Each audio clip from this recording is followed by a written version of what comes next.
आज राम प्रसाद बिस्मिल जी पुण्यतिथि है। दुर्भाग्यवश हम उनके बलिदान से सभी बेखबर हैं। युवा पीढ़ी वो बिल्कुल भी नहीं उनके बलिदानों के बारे में जानती है। तो मैं कुछ बताना भी चाहूंगा कैसे हम लोगों के जो पूर्वज हैं उन लोगों ने सर्वस्व अपना बलिदान कर दिया, आहुति दे दी अपने प्राणों की हम लोगों को आजाद कराने के लिए।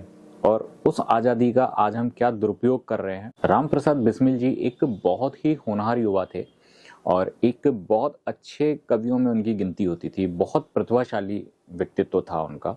जो लोग उन्हें जानते थे वो कहते थे कि अगर वो किसी और जगह और किसी देश या और किसी युग में पैदा होते तो वो कहीं ना कहीं सेना प्रमुख या ऐसे किसी ओहदे पे होते जो उनकी प्रतिभा डिजर्व करते। काकोरी कांड के मुख्य नेता, मुख्य आरोपी, मुख्य किरदार वो रहे। और चाहे वो शिक्षित नहीं थे लेकिन जो सरकारी वकील जो उनके विपक्ष में लड़ रहे थे, उन लोगों को सजा दिलाने के लिए लड़ रहे थे, तो उनका नाम था पंडित जगत नारायण जी। उनको भी राम प्रसाद बिस्मिल जी कभी कभी मात दे दिया करते थे। खास बात यह है कि जब पढ़े लिखे भी नहीं थे राम प्रसाद बिस्मिल जी, लेकिन मुख्य न्यायालय में अपनी अपील को भी उनने खुद ही लिखा। अंग्रेज जो न्यायाधीश थे उनकी टिप्पणी भी थी कि ये किसी बहुत बुद्धिमान और सक्षम व्यक्ति ने लिखी है। जब 19 दिसंबर आज के दिन जब राम प्रसाद बिस्मिल जी को फांसी दी गई, उससे एक दिन पहले जेल में उनकी माताजी मिलने के लिए जब उनसे आई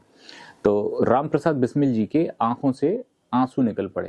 तो अब राम प्रसाद बिस्मिल जी की जो माँ थी वो बहुत ही मजबूत महिला थी। उनने ये देखकर राम प्रसाद जी को उनके हमारे पूर्वजों के बारे में बताया कि उन लोगों ने अपना कैसे किस तरीके से बलिदान दिया और घबराए नहीं। राम प्रसाद जी को ये सब चीज़ें याद दिलाई गई तो राम प्रसाद जी ये सुनकर हंस दिए। और उनकी माँ ने पूछा कि ऐसा क्यों? बोले, माँ मुझे किसी भी तरीके का कोई पछतावा, कोई डर कुछ भी नहीं है क्योंकि मैंने कोई पाप तो किया नहीं है, तो मुझे कोई डर नहीं है किसी भी तरीके का। लेकिन आग के पास जब घी आता है तो घी पिघल जाता है। तो ऐसे ही मेरी आंखों से आंसू निकल गए। लेकिन मैं खुश हूँ कि मैं इस दिन के लिए चुना गया। राम प्रसाद बिस्मिल जी को जब फांसी पर लटकाने के लिए ले जाया जा रहा था तो उन्होंने जोर से कहा, वंदे मातरम और भारत माता की जय। फांसी देने से कुछ क्षण पहले उन्होंने एक बात और कहा कि मालिक तेरी रजा तू ही तू रहे, बाकी ना मैं रहूं ना मेरी आरजू रहे।